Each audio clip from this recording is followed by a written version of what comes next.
देख रहे हैं लाइव 7। नमस्कार, लाइव 7 विशेष में आपका स्वागत है। मैं हूं ज्ञान रंजन। दोस्तों, शुक्रवार की देर शाम राज्य सरकार ने झारखंड में पेशा कानून को लागू कर दिया। इस बाबत अधिसूचना जारी कर दी गई। यानी जो ग्राम स्वराज का सपना था, जो अधिसूचित क्षेत्रों में ग्राम स्वराज का सपना हमारे जनजातीय समाज के लोग देख रहे थे, उस पर राज्य सरकार ने मोहर लगा दी है। अब ग्राम सभा की ताकत बढ़ गई है। जल, जंगल और जमीन पर ग्राम सभा का अधिकार होगा, लेकिन साथ ही साथ इसका प्रतिकार भी शुरू हो गया है। यानी पेशा कानून का प्रतिकार भी शुरू हो गया है। कई ऐसी चीजें सामने आती हैं, अगर आप उसको गौर करेंगे तो जो नियमावली बनाई गई है, उन नियमावली में अगर आप पूरे रूप से देखेंगे तो कई चीजें ऐसी हैं जिन अधिकारों की बात की जा रही है, जिन अधिकारों को देने की बात की जा रही है, जो 1996 का मूल एक्ट है, जो केंद्र सरकार के द्वारा पेशा एक्ट है, उससे अलग क्या है झारखंड के पेशा नियमावली में, इसको लेकर के सवाल उठने शुरू हो गए हैं। IRS अधिकारी निशा उरांव ने भी एक सोशल मीडिया पर मार्मिक ट्वीट किया है, मार्मिक पोस्ट लिखा है उन्होंने, क्योंकि वो पंचायती राज में निदेशक के पद पर 3 वर्षों तक रह चुकी हैं और उसी समय उन्होंने ड्राफ्ट किया था। उनका कहना है कि वो विधि विभाग ने जो ड्राफ्ट उन्होंने किया था उस पर अपनी सहमति जताई थी। और क्या प्रॉब्लम हो रहा है, उन्होंने क्या कहा, यह भी हम आपको बताएंगे। इस बीच राज्य के जनजातीय समुदाय के द्वारा लगातार मुख्यमंत्री हेमंत सोरेन को इसके लिए साधुवाद दिया जा रहा है। मुख्यमंत्री आवास में लोगों का आना जाना हो रहा है। इस विषय पर जो पेशा कानून है उसको लेकर के मुख्यमंत्री ने क्या कहा, और पूर्व नेता प्रतिपक्ष अमर बावरी ने जैसे ही ये नियमावली लागू हुआ उसके बाद क्या प्रतिक्रिया दी है, पहले हम आपको उसे सुना देते हैं। और जुहार करता हूं। मुझे आप लोगों का जो ये भावना है और ये उत्साह का जो आप लोगों का विगत 2 दिनों से गांव, शहर, कस्बों में जो उत्साह का माहौल है, ये हमारे जानकारी तक में है। क्योंकि आप सबको मालूम है, झारखंड और यहाँ के आदिवासी, मूलवासी और यहाँ के जल, जंगल, जमीन, यहाँ की हमारी संस्कृति, सभ्यता को लेकर हमारे पुरखों ने कितना संघर्ष किया। समय समय पर कई नियम, कायदे, कानून बने। कई कायदे, कानून कुछ हमारे हक में रहा, कई ऐसी चीजें रही जो हमारे विरोध में भी रहा। और जो हमारे विरोध में रहा उसका भी पुरजोर झारखंड के सपूतों ने किया। हमारी संस्कृति, सभ्यता, जल, जंगल, जमीन को बचाने के लिए ना जाने हमारे कितने लोग बलिदान हुए, कितनों को फांसी चढ़ा दी गई, कितनों को गोली मार दिया गया, ना जाने कितने लोग जेल में खटकर उनकी जानें चली गई। लेकिन झारखंड में संघर्ष का दौर कभी खत्म नहीं हुआ। अंतोगत्वा हमारे पूर्वजों ने, हमारे अग्रणी नेताओं ने अलग राज्य की परिकल्पना की और वो भी एक लंबा लड़ाई चला। 30-40 साल की लंबी लड़ाई के बाद आप सबको पता है 2000 ईस्वी में हम लोगों का राज बना।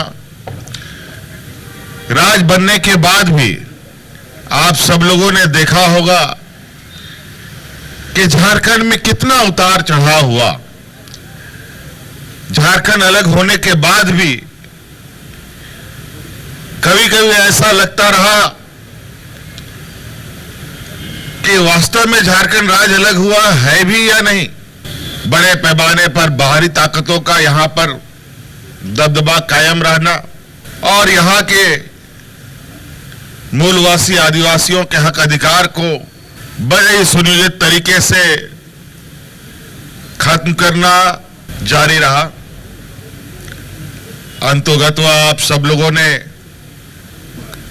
आप लोग कोई भाई कह सकते हैं, बेटा कह सकते हैं, दोस्त कह सकते हैं, मुझे आप लोगों ने राज को आगे दिशा दिखाने के लिए जिम्मा सौंपा। जिम्मा तो सौंपा, लेकिन आप लोगों ने भी देखा होगा कि इस जिम्मेदारी को निभाने के लिए कितने जद्दोजहद होते रहे, षड्यंत्र रचता रहा। लेकिन कहते हैं ना कि सच्चाई को तुम थोड़ा देर जरूर दबा सकते हो, उसको खत्म नहीं कर सकते हो। इसके बावजूद हम लोग आगे बढ़ते रहे और मजबूत भी होते रहे। आज एक लंबे समय के बाद पुनः हमारे गांव, हमारा संस्कृति, सभ्यता मजबूत हो और इस राज्य की बहुत बड़ी मांग पेशा कानून धरातल पर उतरे, इसको लेकर थी। पिछले कार्यकाल में तो अपने विरोधियों से लड़ते झगड़ते ही 5 साल बीत गया। अभी हम लोग के सरकार के बने 1 साल भी लगभग पूरा नहीं हुआ है, जो अभी कुछ दिनों में पूरा हो जाएगा, लगभग पूरा हो ही गया। और आपने देखा कि 25वां साल का ये युवा राज कितने मजबूत आगाज के साथ आगे बढ़ रहा है। आपने देखा कि कितने बड़े पैमाने में 9-10 हजार नौजवानों को हम लोगों ने सरकारी नियुक्तियां बांटी। और आज जो बहुत गहन चिंतन मंथन के बाद पेशा कानून आज आप लोगों को हम लोगों ने सौंप दिया। हेमंत सोरेन जिंदाबाद जिंदाबाद। आज हेमंत सोरेन जिंदाबाद जिंदाबाद। आज ये जरूरी है, कानून जिसके लिए बने उसको इस कानून की जानकारी हो, तभी इस कानून का सार्थक होते हमें दिखाई देगा। यहां बहुत सारे पुलिसिया कानून है, प्रशासनिक कानून है, संविधान है, लेकिन बहुत कम लोगों को ये चीजों की जानकारी है और नतीजा ये होता है हम लोग चालाक चतुर लोगों से ठगे जाते हैं। इसलिए यह जरूरी है कि हमारा हर एक झारखंडी भाई हमारे लिए बनाए जा रहे हैं नीतियों के बारे में उसको जानकारी हो। आप सब पढ़े लिखे नौजवान हैं, कोई बहुत अच्छा शिक्षा के क्षेत्र में है, कुछ कम है, लेकिन आगे पीछे कहीं ना कहीं आप लोग चीजों को बेहतर समझ सकते हैं। मेरा आप लोगों से आग्रह होगा कि ये सरकार के स्तर पर जो होना है सो होगा, लेकिन हमारा भी एक झारखंडी नागरिक होने के नाते, एक मूलवासी आदिवासी का गौरव पाने वाले हम सब की भी एक जिम्मेवारी है कि इन बातों को गांव तक लेके चले। नहीं तो बहुत सारे लोग आज भी उन चालाक चतुर लोगों के षड्यंत्र में गिरफ्त है। आज के दिन में भी बड़े पैमाने में हमारे आदिवासी भाइयों को ठगा जा रहा है, छला जा रहा है। इसीलिए आप जब तक साथ नहीं देंगे, ये कायदा, ये कानून किताबों में ही लिखा और किताबों में ही समाप्त हो जाएगा। ये बहुत गौरव की बात है। आज पेशा कानून के माध्यम से और हम अपने आप को मजबूत करें और जो हमारा हक अधिकार है वो हम तक पहुंचे। और आप सबको मालूम है, हमने पहले भी कहा है कई बार, एक बार नहीं सैकड़ों बार कहा है, हमारी सरकार गांव की सरकार है। ये राज्य तभी मजबूत हो सकता है जब हमारा गांव मजबूत होगा। गांव को हर हाल में हमें मजबूत करना है। अलग अलग माध्यमों से, अलग अलग तरीके से हम गांव के तक नजर पहुंचाने का प्रयास करते हैं, लेकिन कई चीजें छूटती भी हैं साथ में। लेकिन उन सब को भी समेटते हुए हमें आगे बढ़ना है। आज आपके इस उत्साह को लेकर, आपके इस भावना को देखकर मुझे भी काफी ताकत मिलती है, ताकि यहाँ के आदिवासी मूलवासियों के लिए मैं और अधिक से अधिक काम कर पाऊं। आज सरकार ने बहुप्रतीक्षित करीब पिछले महीने के 24 तारीख को कैबिनेट से जो पास किया था पेशा कानून, उसका आज उन्होंने सार्वजनिक रूप से उसके ड्राफ्ट को किया है, सार्वजनिक किया है। बहुत निराशा हुई देख करके, और जैसा कि आशंका व्यक्त की जा रही थी कि इसमें जो भी पेशा कानून की आत्मा है उसको इन्होंने कुचलने का काम किया है, इसे खत्म करने का काम किया है। जहां पेशा कानून के माध्यम से हम रूढ़िजन्य कस्टमरी लॉज से आधारित एक ऐसे जनजातीय व्यवस्था को इस आधुनिक समाज में जीवित रख करके आने वाली परंपरागत पीढ़ी को, आने वाली पीढ़ियों को सौंपने की बात करते हैं, वकालत करते हैं, वहीं यहाँ सरकार ने, झारखंड की सरकार ने परंपरागत व्यवस्था को माना है और इसको एक भेग की तरह इस्तेमाल किया है। क्या जिन्होंने इन वर्षों में अपने रूढ़िवादी परंपराओं को त्याग करके किसी ऐसे व्यक्ति से विवाह करके जो उस रूढ़िवादी परंपरा के साथ नहीं है, और उन्होंने उस परंपरा को कुछ दिनों के लिए या कुछ सालों से या कुछ वर्षों से मान लिया है, तो उनको भी क्या इसमें शामिल कर लिया जाएगा? परंपरागत कह करके इस पूरे मामले को, इस पूरी व्यवस्था को उन्होंने छिपाने का काम किया है, एक आवरण देने का काम किया है, जिसके माध्यम से आप कोई भी रूढ़िजन्य नहीं भी हैं और रूढ़िवादी परंपराओं का आप संवहन नहीं भी करते हैं, तो आप उसको उसमें ले सकते हैं।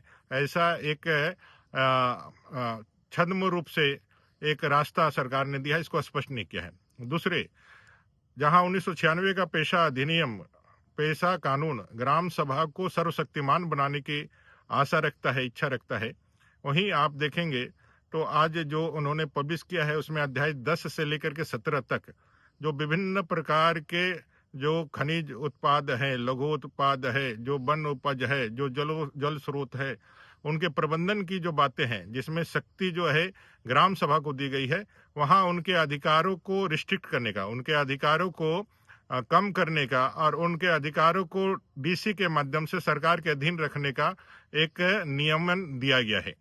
अब उसी के सेक्शन 12 में, माफ कीजिए 12 में, हाँ 12 में आप देखेंगे बालू के घाट वन के प्रबंधन का अधिकारी कुछ नियमों के साथ, कुछ प्रतिबंधों के साथ ग्राम सभा को दिया गया है। और जो बालू के घाट 2 है, जिसमें ज्यादा मिनरल्स हैं, उसको बेचने का अधिकार सरकार ने अपने पास रखा है। बॉम्बे के लोगों को बेचेंगे, उनको जा करके देंगे। तो एक तरह से इसी तरह के वन उपज हो या जल स्रोतों का हो, इसके पूरे अधिकार क्षेत्र को कहीं ना कहीं 1 हेक्टेयर बता करके ग्राम सभा की ताकत को कम करने का काम इस सरकार ने किया है। और एक हम नट सेल में कहें तो ये पूरे पेशा कानून को सरकार ने अपने हाथ में लेकर के, अपने सरकार के अधीन रख करके, जहां संविधान यह ताकत देता है 1996 का कि भाई इस कानून के माध्यम से पंचायत के उस रूढ़िवादी परंपरा को, उस रूढ़िवादी व्यवस्था को बचाए रखने के लिए सर्वशक्तिमान के रूप में ग्राम सभा को शक्ति प्रदान करे। वहीं हेमंत जी की सरकार ने इस पेशा कानून के माध्यम से इस ग्राम सभा को अपने अधीन, सरकार के अधीन रख करके उनके संसाधनों पर पुनः, जैसे अभी वो लूट खसोट और उसका जो है गलत इस्तेमाल कर रहे हैं, वो पूरी तरह से उनके अधिकार क्षेत्र में रहे। ये पेशा कानून पूरी तरह से 1996 के पेशा कानून के मूल आत्मा के विरोध में है।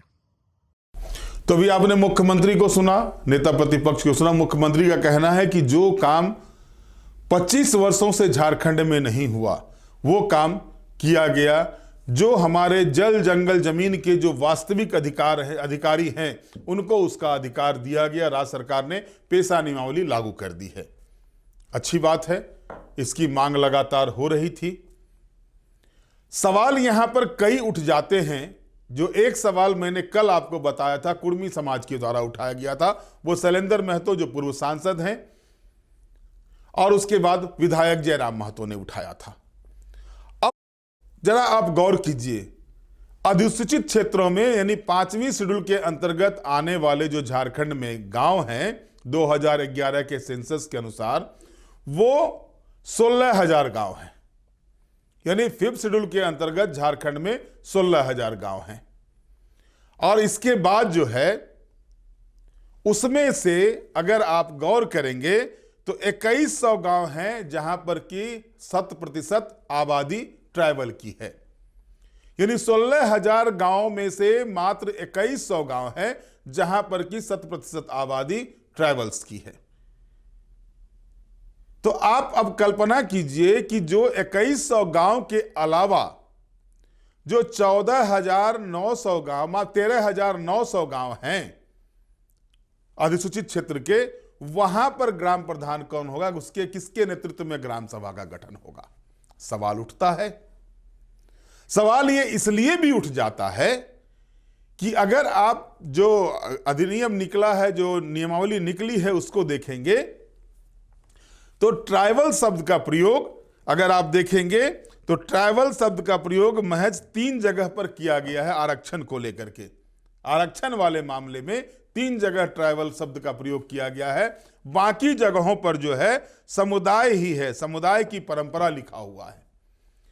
अब समुदाय की परंपरा की अगर बात होती है तो 2100 गांव के अलावा जो 13,900 अधिसूचित क्षेत्र के गांव पड़ते हैं, उन गांव में जो तेली, साहू, बनिया रहते हैं, जो महतो, कुर्मी रहते हैं, उनका क्या होगा। आखिर ग्राम सभा की अध्यक्षता कौन करेगा वहां पर। जो दिया गया है कि हो जनजाति में ये होंगे, उड़ाव जनजाति में ये होंगे, यानी सबका अलग अलग दिया गया है कि मानकी, मुंडा, परगनेत वगैरह जो भी हैं पारंपरिक प्रधान जो हैं उनके बारे में दिया गया है। तो सवाल ये उठ जाता है कि इनका क्या होगा। अब भारतीय जनता पार्टी जो सवाल उठा रही है, ईसाई मिशनरी जो है सो इसमें लाभ ले लेंगे, जो सवाल उनके द्वारा है। और अगर आप IRS अधिकारी निशा उरांव की बात को देखते हैं, निशा उरांव के ट्वीट को, पोस्ट को देखते हैं, सोशल मीडिया पोस्ट को देखते हैं, तो उसमें जो बातें उन्होंने कही है, अगर हम उसको आपके सामने जिक्र कर रहे हैं, उन्होंने क्या कहा। लगेगी आग तो आएंगे घर कई जद में, ये उनका कहना है। उन्होंने लिखा है सोशल मीडिया पोस्ट में कि उन्होंने बड़े ही तार्किक अंदाज में दिल की बात कह डाली है कि 2008 बैच की अफसर निशा उरांव लिखती हैं कि लगेगी आग तो आएंगे घर कई जद में, यहाँ पे सिर्फ हमारा मकान थोड़ी है, जवाबदेही किसकी। बताते चले कि निशा उरांव झारखंड में प्रतिनियुक्ति के समय 2023 से 25 तक पंचायती राज निदेशक भी रही थी। उन्होंने अपने सोशल मीडिया पोस्ट में आगे लिखा है कि निजी एजेंडा पर चलने वाले कुछ गैर रूढ़िजन्य आदिवासी पेशा से परंपरा और धर्म संरक्षण को मिटाने का षड्यंत्र कर रहे हैं और आवाज उठाने वाले सरना आदिवासियों को व्यक्तिगत टारगेट कर रहे हैं। निशा उरांव ने कहा है कि पेशा नियमावली जारी हो गई है जुलाई 2023 में। मेरे कार्यकाल में प्रकाशित प्रारूप तथा मार्च 2024 में विधि विभाग द्वारा अनुमोदित प्रारूप से यह अलग है। इसमें कई संशोधन हुए हैं, इसका विस्तार से विश्लेषण करूंगी। आगे लिखा है कि गैर रूढ़िजन्य आदिवासी मंडली, खुश तो बहुत होंगे आप लोग, गौर कीजिएगा इस शब्द को, गैर रूढ़िजन्य आदिवासी मंडली, खुश तो बहुत होंगे आप लोग। आप सबके असंवैधानिक दबाव के कारण नियमावली में मूल बदलाव दिख रहा है, लेकिन इसी षड्यंत्र का पूरे राज्य के सामने खुलासा होगा, कमर कस लीजिए। यह तो हो गया निशा उरांव का tweet, post, social media post. अब उसमें जो ये बातें उन्होंने लिखी हैं, गैर रूढ़िजन्य आदिवासी मंडली, यानी सीधे तौर पर धर्मांतरितों के बारे में कहा जा रहा है। भारतीय जनता पार्टी जो प्रमुख विपक्षी पार्टी है, वो भी इसी चीज को उठा रही है कि रूढ़िवादी व्यवस्था क्यों नहीं, इसमें रूढ़िवादी शब्द का प्रयोग क्यों नहीं किया गया। मेरी बात पूर्व मुख्यमंत्री रघुवर दास से हो रही थी, उन्होंने भी इसी बात का जिक्र किया। अभी आपने जो बयान अमर बावरी का सुना, उसमें भी वही चीजें थी। तो ये जो सवाल उठ रहे हैं ये सवाल उठ रहे हैं कि भाई जिसको जिस पॉलिटिकल माइलेज में लेना हो वो ले। अब एक सवाल और उठाया है कि जो संपूर्ण अधिकार पेशा के तहत ग्राम सभा को मिलना चाहिए उसमें उपायुक्त का भी हस्तक्षेप होगा। ये बातें अमर बावरी ने उठाई है और आप अगर देखेंगे जो नियमावली आई हुई है उसमें है इस चीज का जिक्र।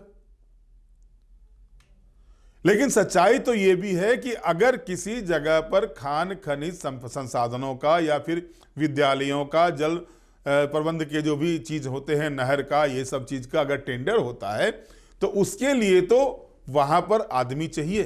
अब आप कहेंगे पंचायत सचिव तो होंगे वहां पर, लेकिन जिला स्तर पर जो भी बातें होगी, ब्लॉक स्तर पर जो भी बातें होंगी, वहां पर के अधिकारी ही तो टेंडर निकालेंगे। यह भी सवाल उठता है।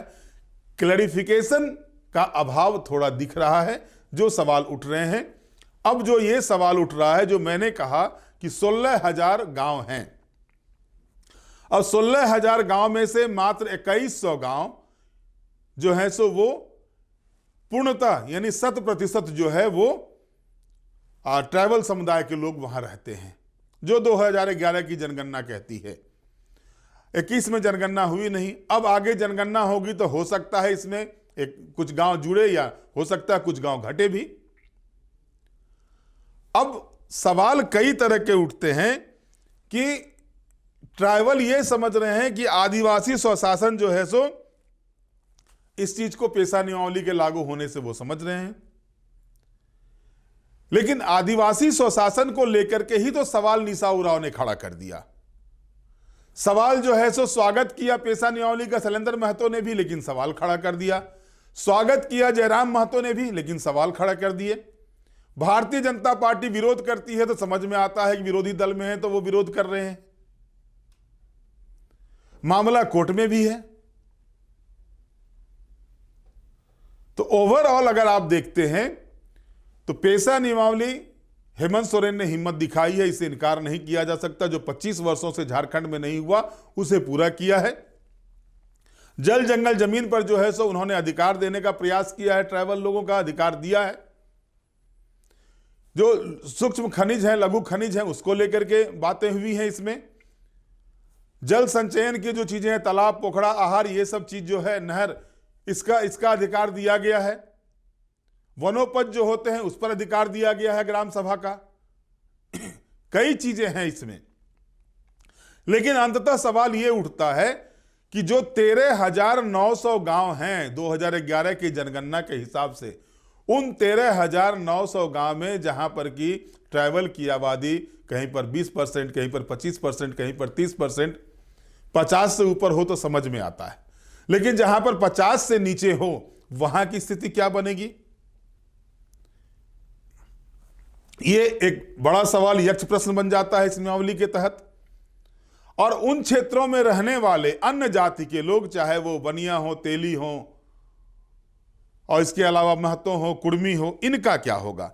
इन लोगों के साथ क्या स्थिति होगी? साहू, बनिया, तेली, कुर्मी, कोयरी, ये जो हैं, जो रहते हैं वहां पर, उनका क्या होगा? खास करके आप देखेंगे खूंटी का क्षेत्र हो, सिमडेगा का क्षेत्र हो, लोहरदग्गा का क्षेत्र हो, या फिर कोल्हान का क्षेत्र हो, रांची का क्षेत्र हो, रांची भी शेड्यूल एरिया में आता है। तो इन एरिया में अगर आप देखेंगे तो इन जातियों की संख्या भी कम नहीं है, चाहे वो बनिया, साहू, तेली हो या फिर कोयरी, कुर्मी हो, महतो हो, इनकी संख्या कम नहीं है। और कई ऐसे गांव हैं, हजारों की संख्या में ऐसे गांव हैं जहां पर ट्राइबल की संख्या नगण्य है। वहां क्या फिफ्थ शेड्यूल के एरिया में स्थिति बनेगी? यह एक बड़ा सवाल बनता है। उम्मीद करते हैं इस सवाल का भी जवाब आएगा, और अगर जवाब आता है, सरकारी पक्ष की ओर से आता है, निश्चित रूप से हम आपको बताएंगे कि सरकार ने इसके बारे में क्या सोचा है। ओवरऑल जो मैंने देखा, जो मैंने समझा, पेशा एक्ट को जो आया हुआ है उसके हिसाब से मैंने आज चर्चा की है। हो सकता है गहन अध्ययन करने के बाद और कुछ जो सवाल मैं उठा रहा हूं उसके भी कुछ जवाब उसमें निकल जाए, उस पर भी हम बाद आगे चर्चा करेंगे। बहरहाल आज के विशेष में इतना ही। आप हमारे साथ जुड़े रहें, हमें लाइक करें, सब्सक्राइब करें। बहुत बहुत धन्यवाद। नमस्कार।